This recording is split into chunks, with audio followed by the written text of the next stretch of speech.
I'm excited. I have 2 samples and then 2 full-size perfumes for you guys. So we're just gonna jump right into it. The first perfume that I have is sample. It is Jason Wu for women. So I already sprayed this on the card. This is giving me like white floral with a little bit of spiciness. So white floral spicy. Or maybe musky instead of spicy. It's not really. Well, let's see. So the notes on Jason Wu for women are fig, pink pepper, peony, lily of the valley, jasmine sandalwood, and musk. So that little bit of spiciness that I'm smelling probably is coming from the pink pepper on the top note. It definitely has a little bit of an earthy essence to it that might be the fig. I'm not really familiar with how fig smells. I haven't smelled too many perfumes with fig. I can definitely smell that lily of the valley though. Lily of the valley is kind of an older school perfume note. So I wouldn't describe this perfume as smelling old school, but definitely grown and sexy. This is not for like a younger girl. So this is white floral, daytime. This would be, I can see someone wearing this in the office. That's like a work scent. That lily of the valley is like very peculiar, along with the fig. So I wouldn't say, this doesn't smell generic to me. This smells expensive and just like a scent for an older woman, a well-established woman with a well-established career who drives like a Bentley or Mercedes or something like that.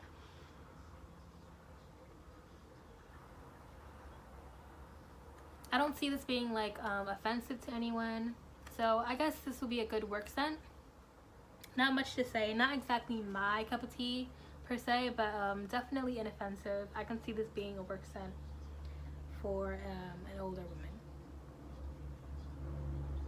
So yeah, definitely a scent for the warmer months. It's the dead of winter outside. I feel like this would project a lot better in the warmer weather, warmer climate. So the next sample that I'm going to talk about is, I think people talk about this one quite a bit here on YouTube as well. This is L'Interdite by Givenchy.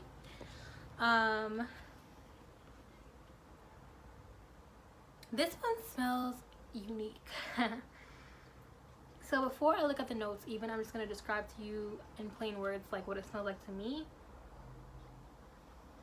First of all, this one is already projecting a lot more than the other one. I feel like you could wear this spring, summer, and fall. There's something in here kind of green. Like there's a green plant note or something possibly in here, or it could be just maybe like a black flower note, or it's either a dark flower note or some type of green note in here that would allow this to be worn in the fall.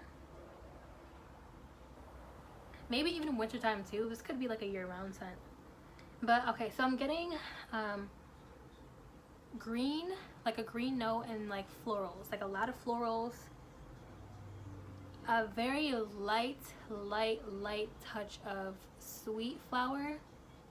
I don't know if it's like maybe a sweet rose or a sweet white flower. This is another scent that is for a grown person, not mature, but just for a grown woman. So let's get into the notes and see what is actually in here. Oh wow, there's pear. Okay, so top notes are pear, bergamot. Middle notes are tuberose, orange blossom, jasmine sambac. Base notes are patchouli, vanilla, and broxton and velvet. So what I'm smelling that I was describing as like a darker floral note is probably that jasmine sambac, because jasmine sambac can be, it's a white flower, but it's a heavier white flower. I don't know if if it's the same jasmine that's in Alien. It's kind of reminding me of it now that I know that it's jasmine.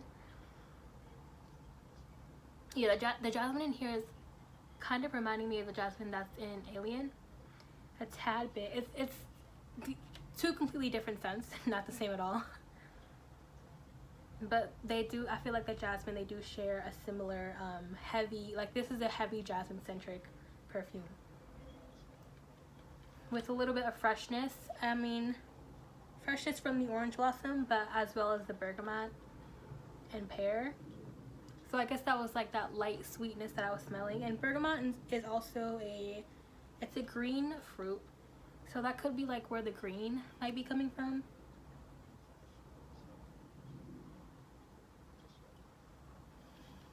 Also the vetiver. The vetiver probably mixed with the jasmine is what is giving me like that darker floral note that I think I'm smelling. Because vetiver is a darker earthy note.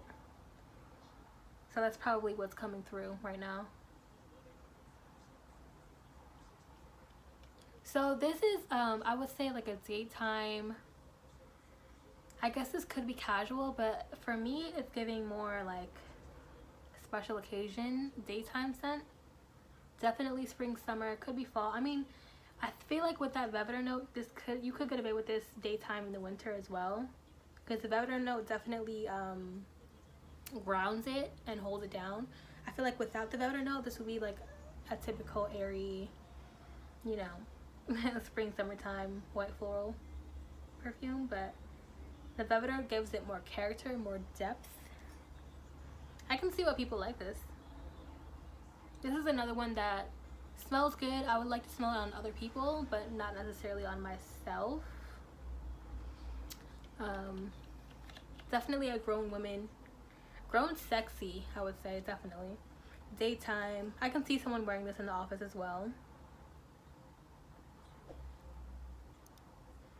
It smells good, just not for me. So that was Linter Deep by Givenchy. The next one I'm going to show you is a complete... actually, no. Let me do this. The next one I'm going to show you is gaining a lot of popularity. Or maybe it was already popular on YouTube, who knows. But it is L'Extase by Ricci. First of all, can I just say how beautiful this bottle is? The bottle has a lot of weight to it. It's gorgeous. Look at that ombre glass with the gold plate and the metal cap. Like, this is just, it feels like a high quality ass bottle. This is, in plain words, a gourmand rose scent. This to me, I smelled it already. I have it sprayed on this hand. This to me is what I wish, or what I thought Roses Vanille by Mancera was gonna smell like. Like I thought Rose Vanille was gonna be a rose vanilla gourmand scent, but it turned out to be like cotton candy, like pink sugar type of scent. So that was a surprise. But this to me smells like what Roses Vanille sounds like it would smell like, if that makes sense.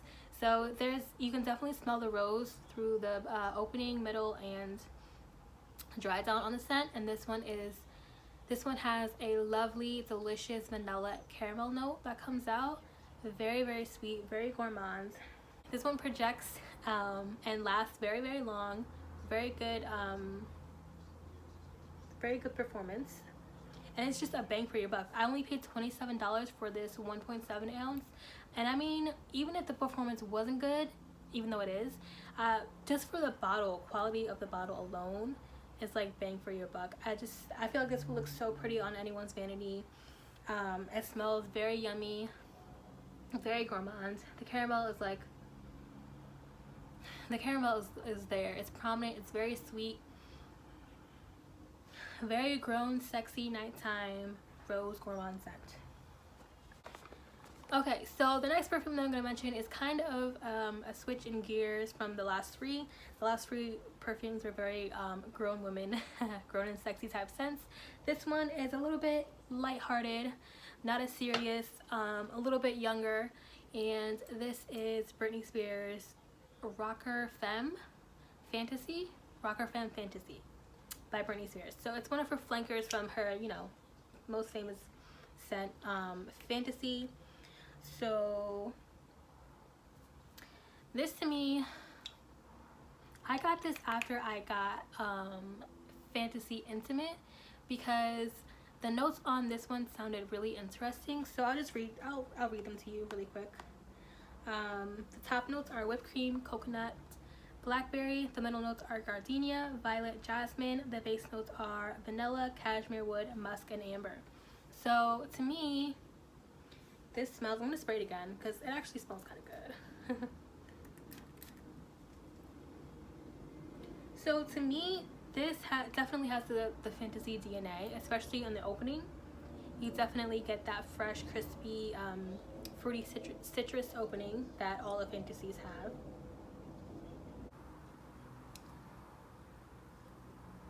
The original fantasy has like lychee, lemon, it might have like neroli, and just like a whole bunch of other fruits on the top note, and it just gives this really nice crispy, or like not crispy but like tart, fruity, fresh opening.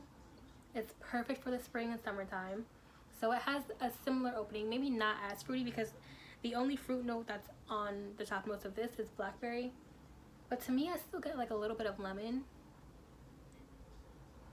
and a little bit of lychee too. I mean, it still has that like tart fruity opening. So the tart fruity opening lasts probably for like the first 3 to 5 minutes, and then after that you get that creamy coconut milk that smells like so delicious. It's like, this perfume smells like a coconut milk smoothie with like some fruits thrown in. So this is gourmand, but definitely more of like a milky type of gourmand. It smells really, really good. I feel like this one could be worn by a... Britney Spears' Fantasy is definitely more for like the younger crowd. I feel like this edition, Rock or Femme, could be liked by someone that's a little bit older. It smells yummy. Like, it just smells like a coconut milk smoothie. This would be perfect as a bedtime scent. Like, I can imagine like me spraying this on myself, like fresh out the shower, ready for bed. Also, I feel like this would be a good fall and winter, like cheapy, easy grab type scent. The longevity of this is okay. You get maybe like 2 to 3 hours, but again, it's a cheapy celebrity scent, so it's expected. But I feel like if you really, really enjoy coconut, but not just coconut, like coconut milk, like gourmands, then you would love the way this smells. Or if you were the type to wear Britney Spears Fantasy when you were younger, but you've outgrown it, definitely try out this one. It's like Britney Spears Fantasy, but toned down and with a lot of coconut milk thrown in. It's really, really yummy. And kind of sexy too, like definitely sexy. Yeah, it's like more of a grown sexy version of Fantasy. I have Fantasy Intimate, and they do smell very, very similar. This one is giving me maybe more nighttime, more sensual. In Fantasy Intimate, even though it's called Intimate, I feel like it's more daytime, like outside, like bright, zesty. This one is a lot more sensual. Like, you would think that this one would be titled Fantasy Intimate, and maybe the other one would be titled Rock or Femme, like switch the titles. This one is a lot more sensual, a lot more grown too. But you know, longevity is about 2, maybe 3 hours. So yeah, if you are a fan of the original Fantasy but need something a little bit more grown, you will like that one. And the bottle is cute. Well, to me it's cute. It's an ombre, pink to black. You know, it was good. It's good for the value. I mean, I got that big, huge 3.3 ounce, I think, for only $16. So it's good for the value. Or if you need like a cheap bedtime scent, that would be a great option. Like, if you know that your partner loves coconut, I feel like this would be like really, really nice to wear to bed.